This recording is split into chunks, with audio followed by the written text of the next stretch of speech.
I do have, I guess, some news on the cancer front. I've got a special reading that Joy alerted me to that I need to bring to your attention. I had to figure out how to bring this to your attention safely, and I think I've done so without completely offending the Salem overlords, who very well may be listening at this point.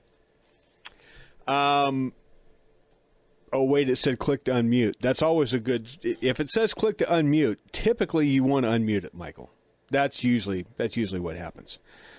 Okay, so I was not around overnight on the normal Hugh Hewitt show because I had to get some sleep because I had to drive to Santa Monica today and back to get my year-end PET CT scan, my cancer screen, if you will.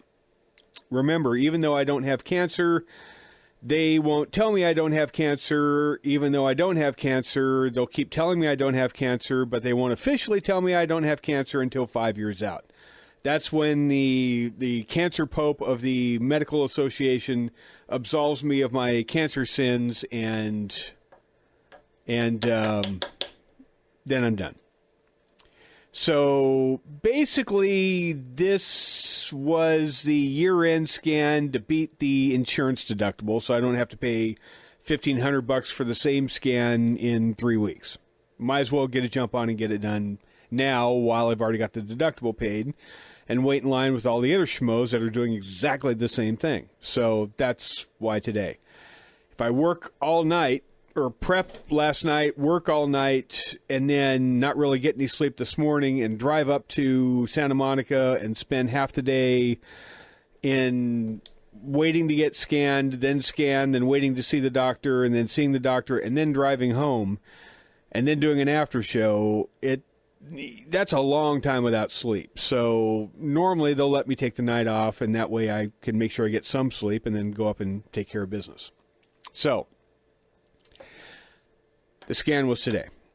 Now, as a backdrop, I don't even know if I told you what the last scan was, but here was the backdrop and why everybody, including me, was kind of on pins and needles. When did I have chemo? Chemo was done, a year and a half ago, I think, is when it was done, finished. And then I had radiation shortly after that, and then that got finished around, May-ish of last year, and then you start having scans like every 6 months. So the last scan I had before this one was in August.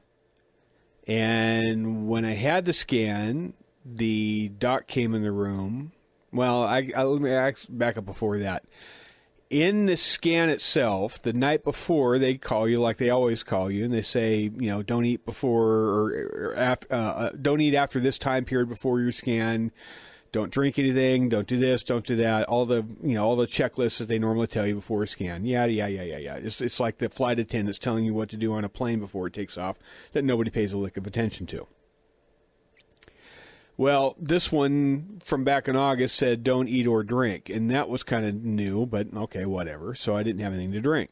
Well, when you don't have any water or anything to drink for 6, 7, 8 hours, working overnight, and then driving up there and having them try to find a vein that basically had shriveled up into a little prune, they decided that they want me to drink water next time because that way I have nice, plump, fat, thick veins.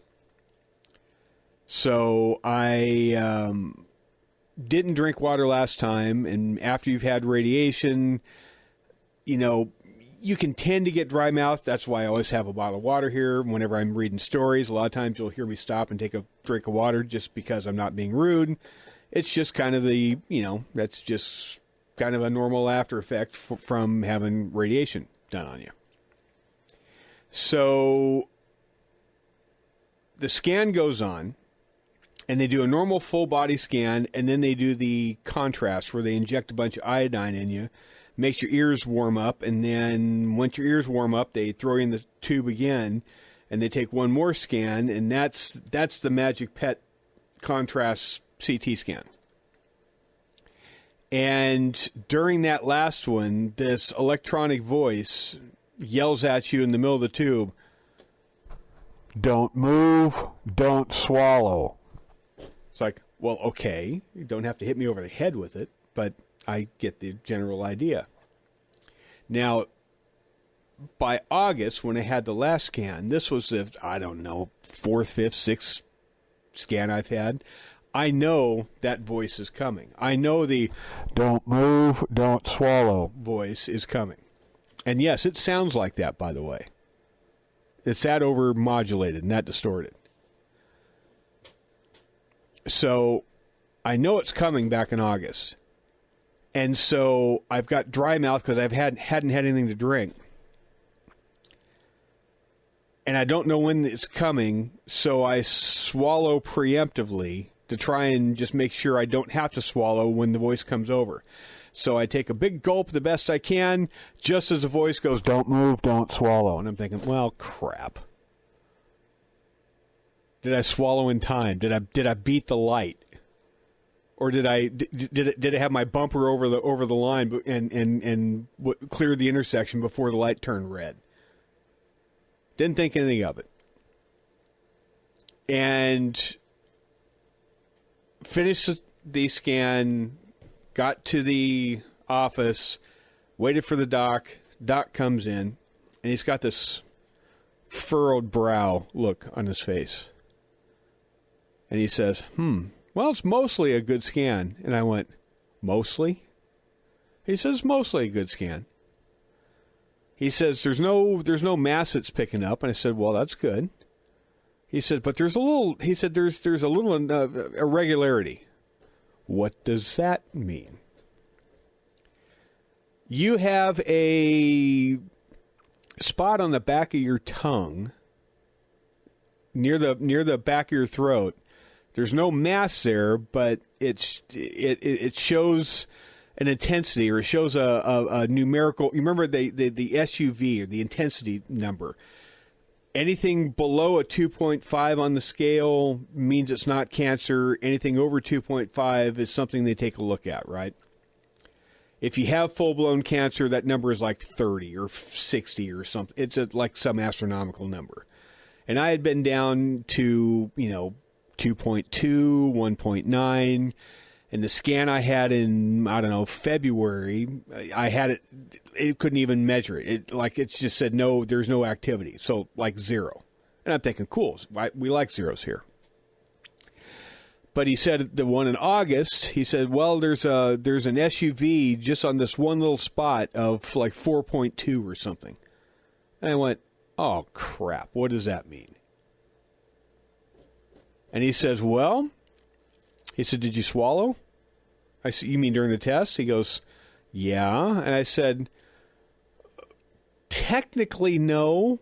I think I swallowed in time, but I told him what happened. He says, well, that's it. I said, that's it what? He said, anytime you have to work up to swallow, you actually have kind of a concentration of glucose that goes with the mechanics of swallowing. Basically, it's a ball of spit in the back of your throat is what it boils down to. And the scanner is sensitive enough, it measures it. And I said, but it would read up to that high? And he says, yeah, that's within an anomaly range. He says, it's possible. He says, I wouldn't worry about it too much. I said, too much? So what do you mean I wouldn't worry about it too much? You may have cancer, you may not. Yeah, so what do we do? Well, we've got to wait about 4 months, and we'll have a scan again at the end of the year. But he said, I wouldn't worry about it. It's probably nothing. Probably nothing. So you know how I am with probably nothing. I kept trying to convince myself it really is probably nothing, but you've got that nagging sensation in the back of your head that I'm basically a Star Trek extra or a Galaxy Quest extra, right? Life is going really good now. I've met the love of my life. I'm finally back on financial stable ground for the most part. Things are looking up. Things are going great. I'm now getting ready to propose. This is back in August. I'm getting ready to propose. I'm pretty sure she's going to say yes. I'm head over heels for her. She seems to like the cut of my jib a little bit, so things are going quite nicely. The last thing I want is to die. But don't worry about it. It's probably not that big of a deal. So, not only did I not worry about it by kind of in the back of my head worrying about it, Joy, who's keeping up a good front too, was waiting for the fairy tale to end, right? She's thinking, oh, man, I really love this guy. Things are going great. I like the way this is going, but it's all going to come crashing down because I'm not that lucky. I'm not that good. Something bad's going to happen. It's really going to be something. So now we get to the scan. And this time, I drank so much water, I basically had to relieve myself like a Turkish racehorse by the time I got up there. But anyway, they did the thing. They injected the isotope in me. I got to sit there and let it spin all over my body for about 45 minutes. They took me into the tube, put me in, did the full body scan, no problems. And then they say, okay, here comes the dye. They put the iodine in me, and they stick me back in the tube. And I know it's coming. Don't move, don't swallow. I didn't move an inch. I could have passed for dead. You wouldn't have even found a pulse on me for that minute and a half they did that scan. I didn't swallow. I didn't move. I did nothing. I assumed room temperature for a minute and a half. Get done with the scan, and I'm still in my head. It's nothing. He said it's nothing. He said it's nothing. Don't worry about it. God's in control of this. If whatever's supposed to happen is supposed to happen, quit stressing about it. All the time I'm stressing about it. Joy, meanwhile, is praying all morning and stressing about it and kind of upset that she couldn't be with me because she knows the bad news is coming. Just because she just knows it's coming. She's hoping for the best. She knows the bad news is coming. The other shoe is going to drop. So I go in, sit down, wait for the doc after God knows how long. I don't think it was up there for 4 hours between the scan and everything else. And so the more time you're sitting there, the more time you have to just stew about it. What if? What happens if? So he walks in, and before I could even pepper him, he knew I was worried about it. And so he walks in, he just looks at me and says, totally clean. He didn't even say hello. He just said, totally clean. I said, what do you mean totally clean? He says, remember that spot in the back of your throat? I said, yeah, I think I recall that. He said, well, it's not there now. I said, which means it never was there. He says, which means it never was there. It was just an anomaly. He says, you didn't swallow this time, did you? And I said, F no. There was no way I was going to. So the bottom line is the last scan, it really was a 0. I just screwed up the test. I failed the test. I cheated on it. I colored outside the Scantron bubble with my number 2 pencil. So I invalidated the test. But this test is clean. Total 0. No cancer there. It's now been a little over a year and a half. Year and 3/4, basically, since the chemo theoretically killed the cancer. I'm now a year and 3/4 into this. And if there's something going on, believe me, at a cellular level, at a microscopic level, this thing's going to pick it up. It doesn't have to be a lump you can feel for the machine to say, you got something there. If there's something there going on, like 4 cells are having a party and the rebel forces there, if the yellow jersey cells are throwing a riot in the Paris in the side of my throat, the machine's going to pick it up, even if I can't monitor it. And there's nothing there. flatline 0, nothing, no reading, zippity doo-dah. I said, so now what? He said, we'll see you again in 3 months and just do, blood work. Nothing major. We'll see you in 6 months, do another scan. We'll just kind of rinse and repeat for the next 2 or 3 years. But even though we said 5 years, this type, if it's going to come back, it comes back within a year, and you're now kind of coming up on 2 years. So go get married. Go live your life. Which is exactly what I wanted to hear.